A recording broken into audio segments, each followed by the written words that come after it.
So here I am gonna make some homemade vanilla. I got some vanilla beans from Amazon, some jars, some alcohol. This comes with some labels, which are kind of nice. And so I'm just gonna start by cleaning out the containers, and then I'm gonna add the alcohol.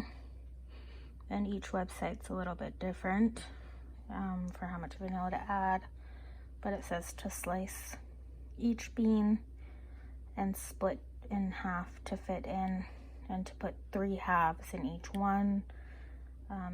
Each one says different, so I'll have to figure that out and adjust it. And then you need to let it sit for at least 2 months, ideally longer. It will never expire, and you can typically refill each container once when it's empty with whichever high proof alcohol you have. Most sites say vodka, but a lot of them allow vodka, whiskey, rum, anything like that. Not sure which is better, but I'm just using what we have. And yeah, we'll see. And then every week or so you shake the bottle to let the vanilla mix through. So that was a little bit harder to pour than I thought. Got some on there. It was hard to monitor pouring and the level. These are 4-ounce jars. I also didn't have enough vodka, but I'm gonna get more and finish that off, and then I'll try whiskey in a few of them. Okay, now they're all filled up. I have 4 of whiskey, the rest vodka. Now I'll do the vanilla beans next. Here's the vanilla beans. I'm gonna chop these in half to open them, or split them. Add each one to a jar, and then add half of a next one.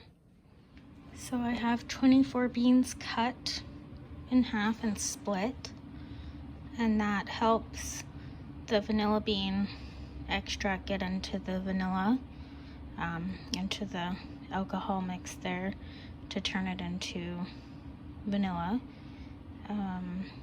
Online it says that if your beans are very dry, you may need to cut them into 1/4 inch strips to get all the beans able to infuse with the alcohol, as if it's too dry it won't absorb through to the inside where the vanilla bean is. But these ones seemed pretty moist and good, so I'll just add them now to the jars. It will be 1.5 full beans to each jar, so before they were cut and split. And each recipe is a bit different. Some say more, some say less, so adjust to taste and per preference. I should also say you do need a very sharp knife. I had to get a different one. And if you can see inside, there's a bunch of bean paste, and that's what's gonna help make the vanilla right there. So we're just gonna add them to the jar.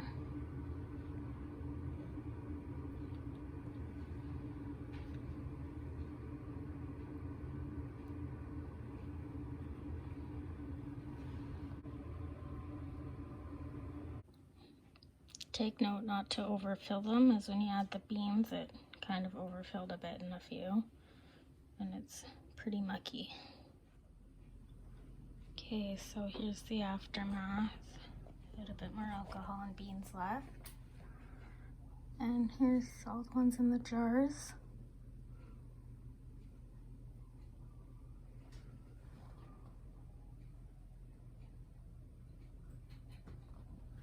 Now I'm just gonna add the caps there to all the bottles. And the rough cost on this is the beans are $1 to $3 for the grade B vanilla beans, My jars were 12 jars for $20 Canadian, and then the price of alcohol, which varies depending where you live. My jars did come with labels, but some people print different labels off. So for the 4 ounces with the price of vanilla, it's probably at least $5, just as a rough cost. And that does vary depending on the type of alcohol, the type of jar, the type of vanilla bean that you use. And you can get 2 uses per jar. So it's kind of more than the current price of store-bought vanilla right now. But it's homemade, so maybe it's better. So there's the completed sets with the lids on it, and they're lids meant for liquids. Came with 2 extra. The kit came with 12 lids, 2 funnels, well, 12 jars, 14 lids, 2 funnels, and a little scrub brush there that you can use to clean the jars.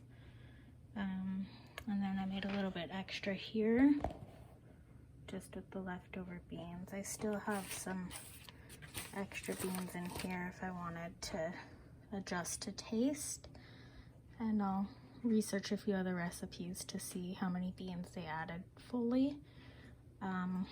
But ultimately every few days or every week you should be shaking it, at least weekly, for each one. Keep it for 2 months. The longer the better. Some say even up to 12 months before you start using it, and then it never expires, essentially. And once you empty the jar, you can refill it with some more alcohol. So that's it in the light. And that's how to make homemade vanilla. We'll see what happens.